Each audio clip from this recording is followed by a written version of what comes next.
Hello, everyone. This is Callie Beard of KarmicTools.com, and this is your weekly forecast for January 29th through February 4th of 2023. So our quote for the week says, instead of feeling caught up in the churn of events, take it as an opportunity to practice conscious transitioning. Deep breath. We have some personal activations this week. We have the Gate of Power, waking up a whole new season. The year is getting underway. We have Saturn and Pluto starting fresh and clean at 0 degrees. Jupiter's going to move to 0 degrees Taurus by May. So we have lots of new beginnings to big cycles socially and collectively. So transition's part of the game. We just need to do it more consciously, not be so surprised by the upheavals or the shifts that come out of nowhere. They're not really out of nowhere. You get in alignment and things become more effortless.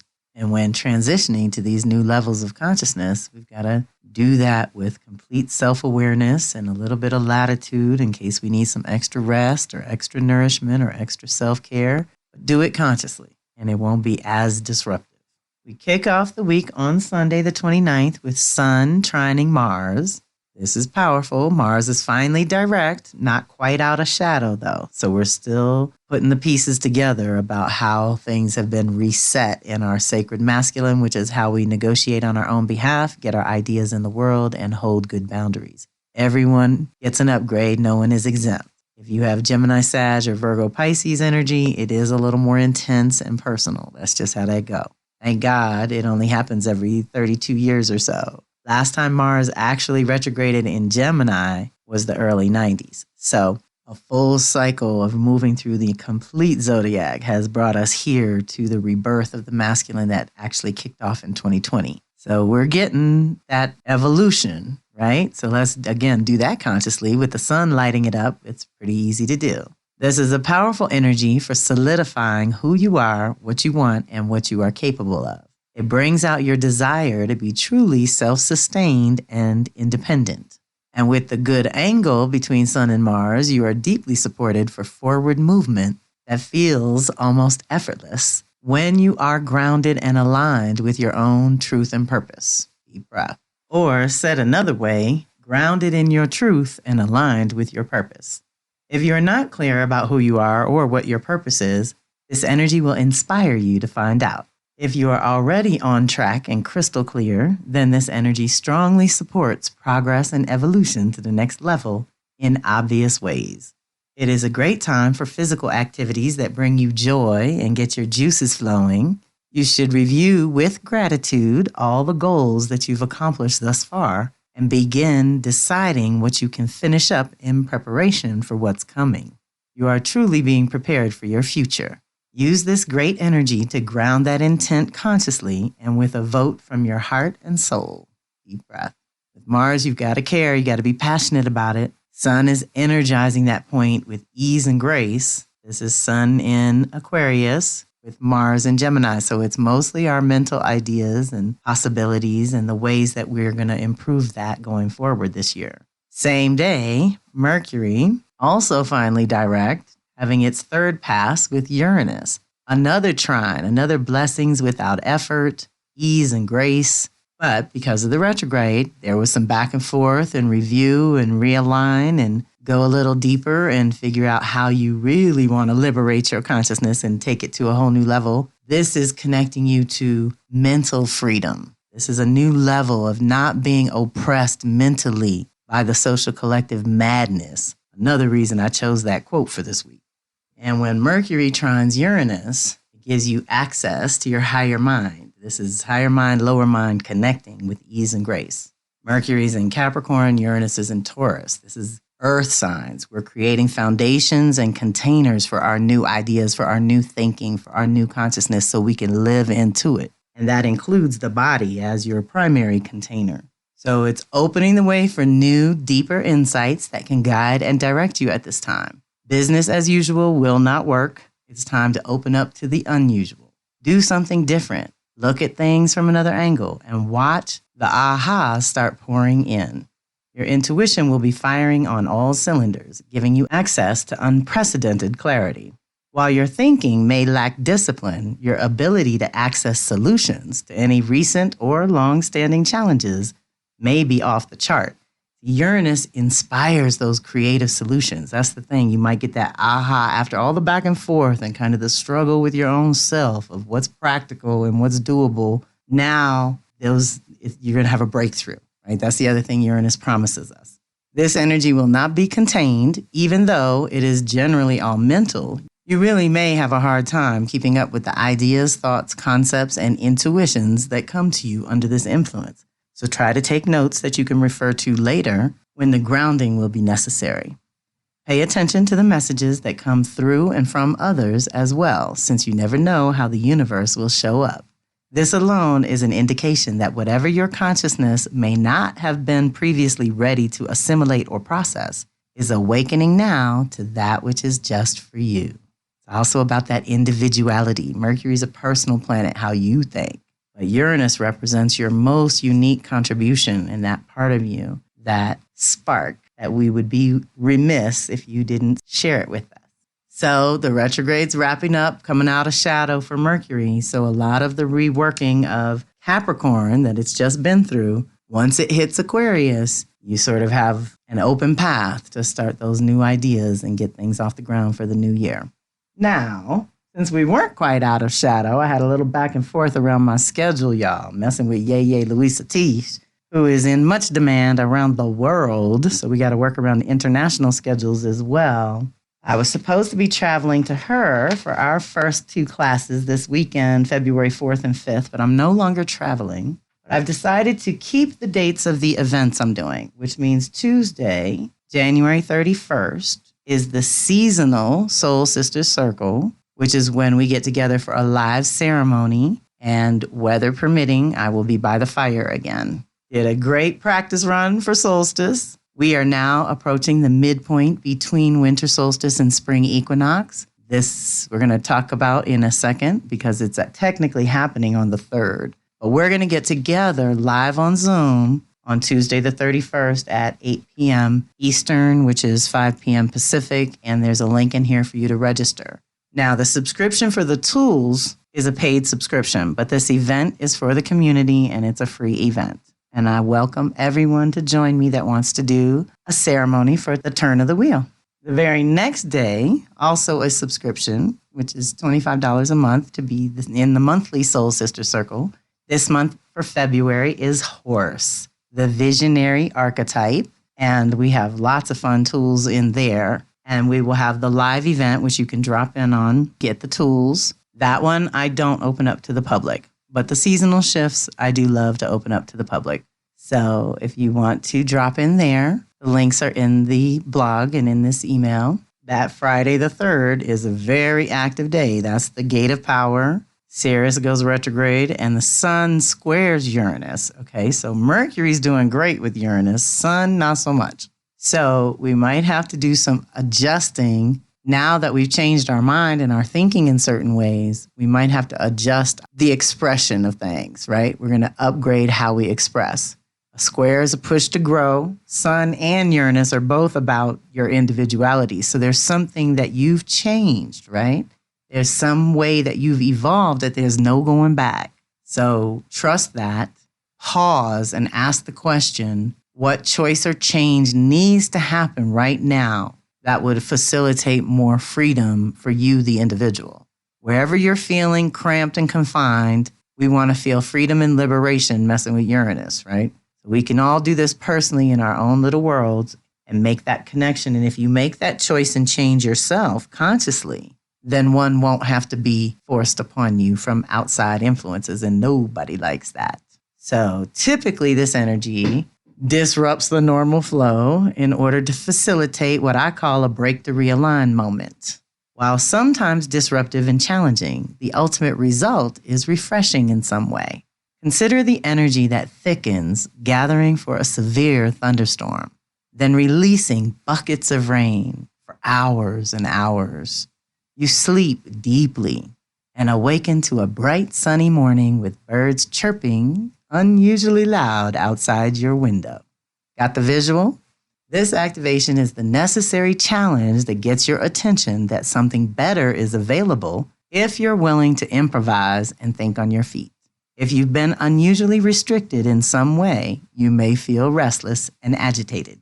Rather than being reactive to the unexpected shift, whether it happens within or without, it's best to take a pause for the cause, step back, and try to gain some perspective. Remember to be present. Too far in the past can be depressing, and too far in the future, and you cause yourself unnecessary anxiety. Breathe. Be under the sky. Invite clarity about the next step and trust your gut. This energy, while sometimes uncomfortable and often sudden, is very necessary to disrupt any illusions or delusions you may be holding on to over long. It's time to express yourself in all new ways so the old ways naturally stop working in order to get your attention. Anybody feeling that? Feel free to hit reply and let me know. Now, I know there's a big brouhaha out in the world about all planets being direct. And yes, every year around January, February, for the last several years, we get these little breaks. Sometimes it's 30 days, sometimes it's 90 days before one of the basic planets go backwards again. So yes, we have open pathways and ease and grace in that regard. But in Kelly's world, we include Sirius, Pallas, Vesta, and Juno, the four primary, or let's say most famous asteroids. And Sirius is how we nurture and like to be nurtured, and has a lot to do with how we take care of ourselves and the world. So we pay attention to the rhythm of these feminine entities that are part of our energy systems. And it's been going back and forth, I know, through Virgo and Libra. It's technically retrograding in Libra, and it will go direct in Virgo. So there's something about resetting our internal systems so that we're healthier in order to engage with other people at a higher level and have that conscious equal partnership we'd like to have personally and professionally, right? So she's retrograding in Libra until May 6th. Sirius, the Great Mother, rules what you nurture, contain, develop, and protect, among other things. In Libra, the focus is on beauty, creativity, and relationships. This is a chance to check in with our primary relationships, to initiate a new level of balance and reciprocity. It's a good time to socialize or host a gathering where you bring all your favorite people together for an evening of lively conversation, good food and drink, as well as kinship, fellowship, that goodness when we get together. It feeds the soul. If you're working on your professional partnerships, then this is a good energy to help you move in a new direction there too. You can initiate a new 4 to 5 year cycle of collaborating with others in all new ways. Reflect on the last 4 to 5 years and consciously choose to improve going forward. You can also use this energy to infuse your creative babies with some beauty and essence that reflects your renewed sense of self and self-worth. Okay, deep breath. So this is an excellent reset, like I said, to your individual systems. This is so we can function better when it goes forward in Virgo. If we recalibrate the balance within, we can absolutely handle more goodness in our life going forward.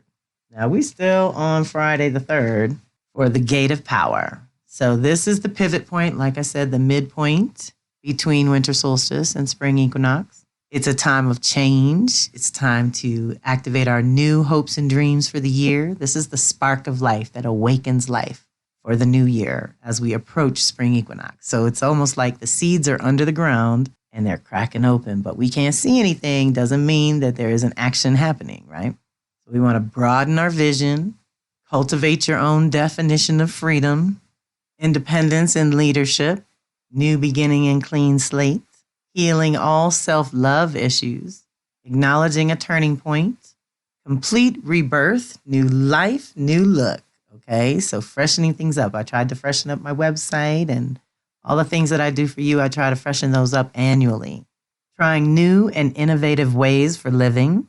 Okay, so we got that break to realign with COVID, right? 9 to 5, Monday through Friday, got it pushed out the window. Now what?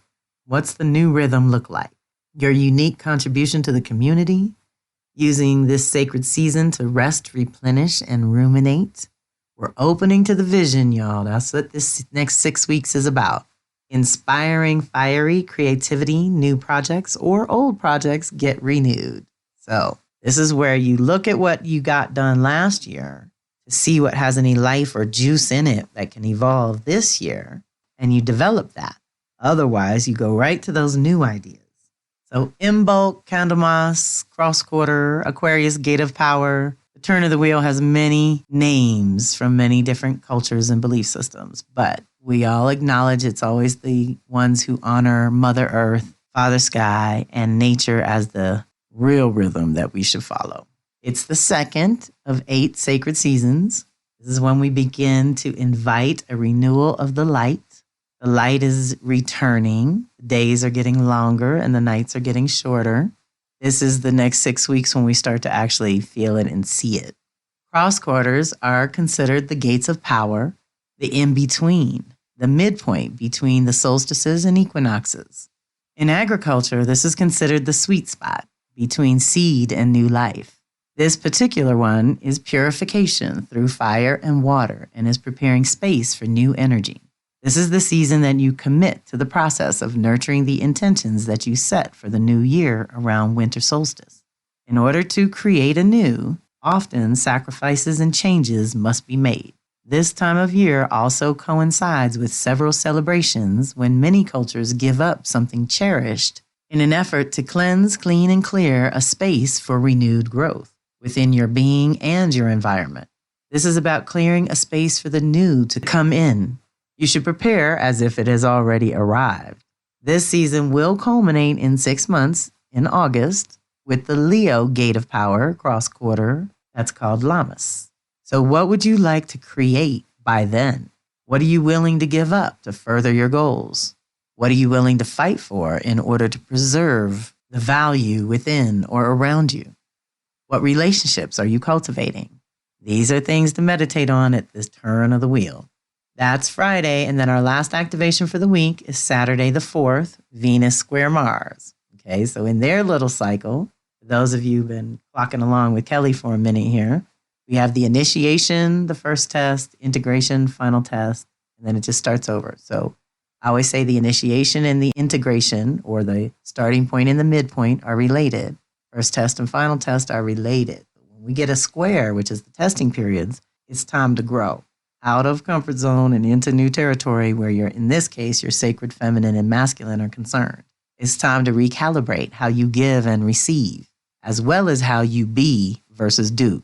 Okay, let's meditate on that too, especially coming out of Mars and Mercury retrograde. Our thinking and our choices have changed. We need to slowly move forward. But there's a couple of changes that got to go in place first before we can start new. It helps to know the signs and elements to consciously choose how to work with this activation. In this case, it is water and air, our emotions and thinking, our feelings and thoughts, our instincts and intellect, our body and mind. This is Pisces to Gemini. So it's our emotional processing and our mental processing. Tune in to how you direct your own power, as well as what you magnetize and repel naturally. Anytime Venus and Mars interact, the energy has to do with your relationships, both personal and professional, private and public. Squares create the necessary tension to catalyze action. As an individual, it is time to grow, change, and integrate your own values and priorities. Okay, that's Venus's department, with your own desires and passion, which is Mars' department. However, on another level, it can also activate sexual energy, as that too is the energy of creation. If you are in a happy, healthy relationship, then it is a great energy for you expressing your love in a physical way. However, if your relationship already has tension, especially in the physical realm, then this can be a difficult energy to deal with, and the only real solution is open communication and a willingness to compromise. So good luck. Deep breath. Everyone's growing and changing. Let's leave a little room for that in our relationships, especially the intimate ones. And let's talk about upgrading in a happy, positive, hopeful way, rather than beating down on all the things that are missing or not working and things like that. Focus on the strength that you have with these people. Build on that and try to diminish those ways that you part, ways that you don't get along. So this Venus-Mars does bring it up, especially in a square in our partnerships, to kind of renegotiate. So do that as consciously as you can so that you don't create more karma for yourself to clean up, okay? We want to be very clean in our exchanges so we don't walk away with anything sticking to us that doesn't belong to us. I used to tell my son when he left the house, don't come home with nothing you didn't leave here with, which meant babies, diseases, extra people, none of that. So we want to be clean going into this new season. The shift in the energies will happen there too as we awaken with the spring in this particular hemisphere. So y'all reach out if you need to. I hope you will join me for some of these live events. If for some reason money is an issue, then reach out to me directly and we'll work something out. Also with the seasonal one, if I don't have, a certain number of you that are committed to joining us, then I might do it privately. I might not do it on Zoom. So definitely register to let me know you're interested in either joining me or getting the replay of the ceremony, whatever we do on that Tuesday. So hopefully you're getting this around Friday, Saturday morning, and you have time to know your schedule and whether you'll be able to join us live on Tuesday evening. Otherwise, reach out when you need to. Have a fantastic week. This is Callie Beard of Karmic Tools signing off.